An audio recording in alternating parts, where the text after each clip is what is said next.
I will end on this little piece because we haven't seen Comer in a while. You'll recognize, by the way, if you haven't seen a picture of this before, and if you're a maggot or you're new to the show, this is a father who loves his son, who's had a drug problem, and they're very close. Fox Business put this up, and this is the chief architect, GOP strategist, with strategist, says Biden family associate was clearly very coached. Oh, you mean because he told the truth and they weren't able to box him in? Hunter Biden's former business associate, Eric Schwerin, testified before the House Oversight and Judiciary Committees yesterday. He claimed he was, quote, not aware of any role that Vice President Joe Biden had as a public official or a private citizen in any of Hunter business activities. None, he said. Well, that is under oath. So I guess if they had any evidence that he was lying or had made any of it up, I guess he's staring down the barrel of a contempt charge. House Oversight Committee Chairman James Comer shared more about the testimony on Fox News last night. Watch. Mm-hmm. Schwerin was the guy. I guess half of Sherwin-Williams. This guy's name is Schwerin, if I'm not mistaken. Is that Eric? It's like it is, isn't it? Eric Schwerin's. Yeah, that's Schwerin. Sheeswees. That paid Joe Biden's bills. He's the guy. Hold on. Back up. So, Eric Schwerin. And James Comer. And here's the guy who runs the committee that took this guy's testimony. Shared more about the testimony on Fox News last night. Watch. Last night. Watch this. Huh? Get ready. Boom. Schwerin was Schwerin. Why am I even bothering? The guy that paid Joe Biden's bills. He's the guy that did his bookkeeping. He also did that for a couple of Hunter Biden's LLCs. So when Joe Biden said there was a wall between the government and himself and his family's shady business schemes, that's not true, because they had the same bookkeeper, the same guy that did the books and paid all of Joe's bills and deposited his checks and everything. Oh, this is okay. So at one point, Hunter owed his dad money and was staying at the house and was trying to get his life together. And Schwerin was like, you got to pay this bill and you got to pay this bill. He's like, helping him work it all out. And some of that money was him paying his father back for using the house and all that kind of stuff. So Schwerin arranged for Hunter Biden to pay his dad back money. Like, again, he's a friend and an accountant, but he's the one who like made sure he paid for the truck payments back. Was the same guy Hunter Biden used. He was the key central figure. No, he was only the guy Hunter Biden was using. Hunter Biden was using that guy. That guy was helping him, actually. Nobody's using anybody, which might confuse you. But Joe didn't even need it. He was just, his son was getting his life together. In paying all the bills and making sure that Hunter Biden wasn't overdrafted in the bank. We know.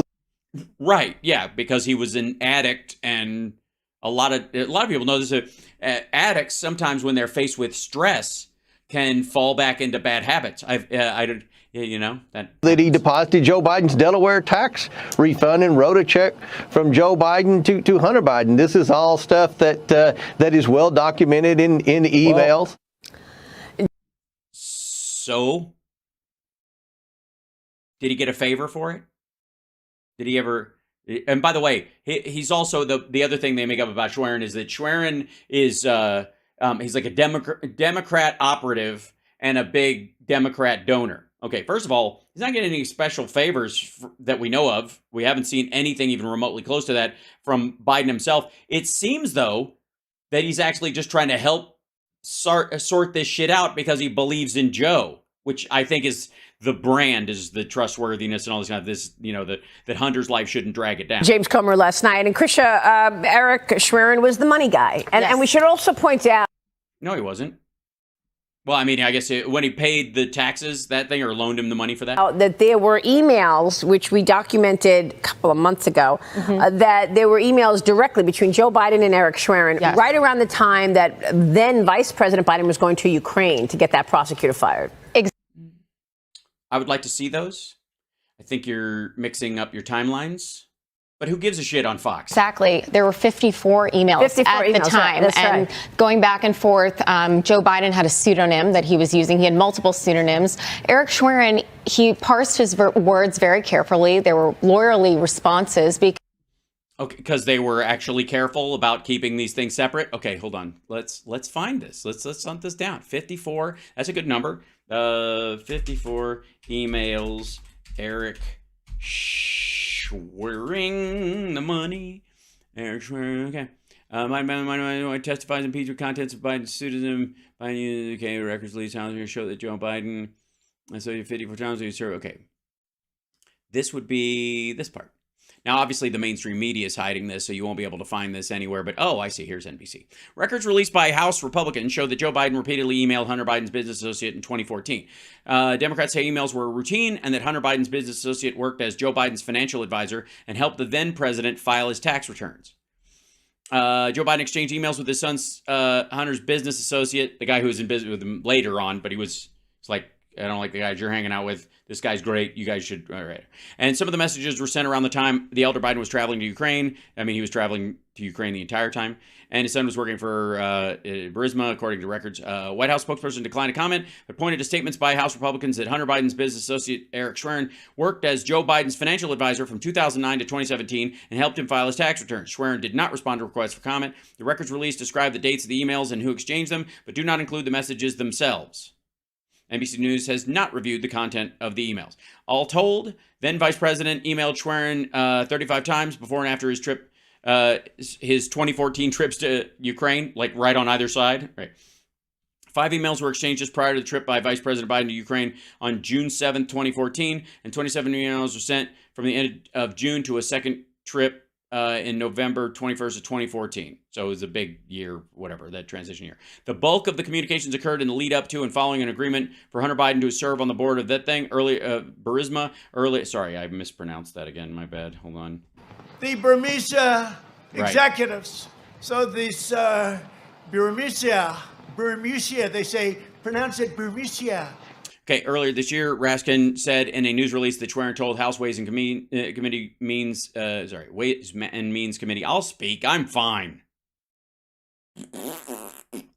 House Ways and Means Committee staff in a March interview that the elder Biden was not involved in the business of his son or any of his relatives. Raskin said Schwerin stated that he was not aware of any involvement by President Biden in the financial conduct of the president's relatives' businesses, much less any transactions into or out of the then vice president's bank account related to business conducted by any Biden family member. The email disclosure is part of law enforcement records released by House Republicans following the testimony of IRS whistleblower Joseph Ziegler. This month, Ziegler provided, we saw that shit. So this is older. Okay.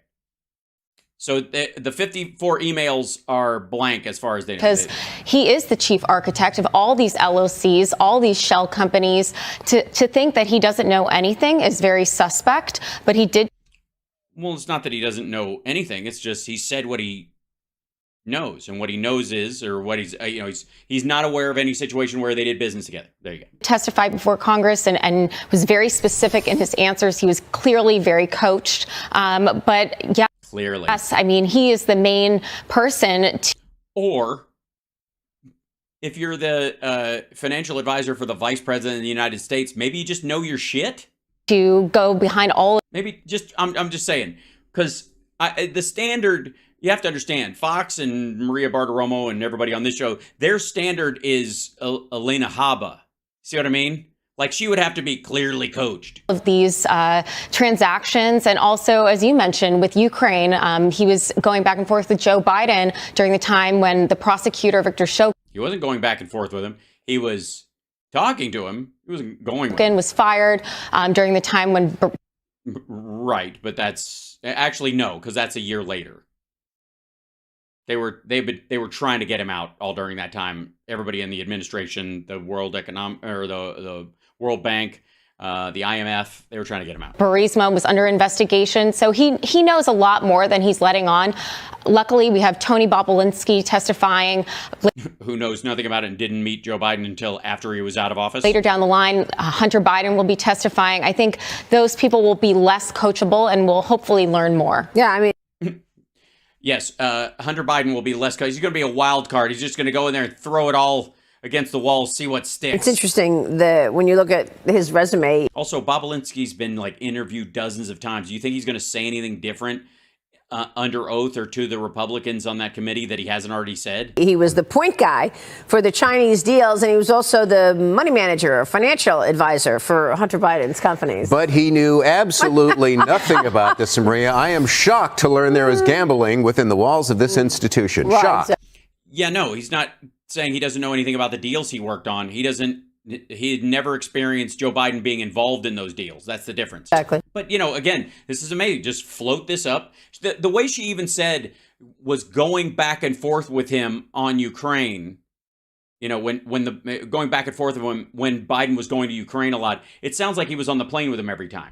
Right? I mean, it's so... And you just let that hang there so that the lunatics could go, he flew a bunch of times. And then I have to deal with the fallout of that stupid sentence that they're never going to fucking clean up online with people going, that guy was on the plane with the vice president when he went over there. Like, that's probably who they called. Insincere. If they called D.C. to talk to him, he'd already left. These are very shrewd people. And, yeah.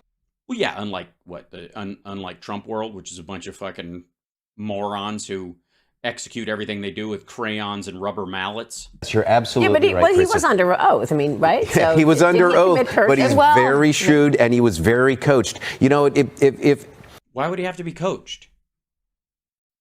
I mean, if he's shrewd already. Right? If you are asked, did you know that this happened? And you say, I don't recall, you can never be accused of lying because you could say, well, I don't recall. No, that's not the same fucking thing. That is not the same. All right, goddammit.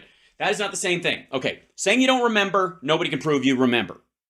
Saying, I never saw any evidence that connected this, because you can be busted on that. Somebody can go, here you are on a recording saying, I totally saw that. Or here's a fucking email between you and somebody else going, holy shit, dude, I totally saw him doing that. Or they're texting from someplace you're not supposed to be about something you're not supposed to know. That is actually measurable. When you say, I'm not aware of any time when they were doing that. That's different from saying I forgot. And this is how they play fast and loose with this shit. That's how slippery and bullshit this is. And by the way, if you want to talk about fake news, that's probably one of the best examples you're ever going to fucking see. Oh, even if they prove that you did actually know. And that's the sort of subtlety. No. Because you didn't say I never knew that. You just say I forgot. This asshole is rewriting his own statement as he says it. And the sort of things that, as Krista points out, he was doing yesterday. Yeah, he said he doesn't know, Lily. Yeah. He doesn't know, but Americans know better. And there's a reason why 50% of Americans feel like Hunter Biden is getting preferential treatment. And I think No, they don't. At this point, I would be surprised if 50% of fucking Republicans feel that worry about the message this sends to the everyday American. You mean the message that where Trump comes out of a court where he absolutely fucking lost and goes, it never happened. No, it just, I won it basically. I won the part that I lost even. Is there a double standard? Is it a two-tier system of justice? It doesn't matter who you are, or your last name is. What if his name was Trump? I guess if it was Trump, I guess Trump-appointed judges would be giving him a pass in West Palm, maybe? What kind of conversation and coverage we'll be having right now? It is just wrong, we know. If your name is Trump, it's a completely That's a whole other ball game. But you can... Yeah, they just ignore it, I guess. I mean, why aren't these guys playing the fucking Eric Trump or Don Jr. interviews on a loop where they're like, we get all the money we need from Russia and we got tons of business in China? What is there a reason Mornings with Maria doesn't play that? Not say you don't know, but at the same time, of course, you need a character like this one to manage so many LLCs. This is complicated and sophisticated stuff. You need an advisor. Oh, by the way, if you'll notice, like Eric Schwerin did not set up Biden's granddaughter's LLC or any of that stuff. There's no evidence that he's the signer or the organizer on any of this. You could do it fucking through LegalZoom. But she's the one who set up that he's the architect of all these LLCs. And this guy kind of punted it over. And now by the time it's reached her, it's fact. And he is the one that all of a sudden cannot recall. Well, look, Joe Biden, we know. It's not that he can't recall. he never saw any evidence of it. That's not I forgot. It's that I've never actually seen it. That is a declarative statement. In an investigation, details matter. I had those emails, and he also, according to the Oversight Committee, was bragging about the prosecutor needing to be fired because he was investigating Burisma, who was paying Hunter $1 million a year to be on the board. We've got a lot coming up. We are just getting started this hour. Yeah, I would like to see that. I mean, I was hoping Comer would be on to tell us that fact. He was bragging about Eric Schwerin in an email was bragging about, this is the idea, and they're not in these emails, but the testimony has been released, but they never asked him about that? Is that what I'm supposed to believe? Is that the idea? Shit. Lazy Odyssey.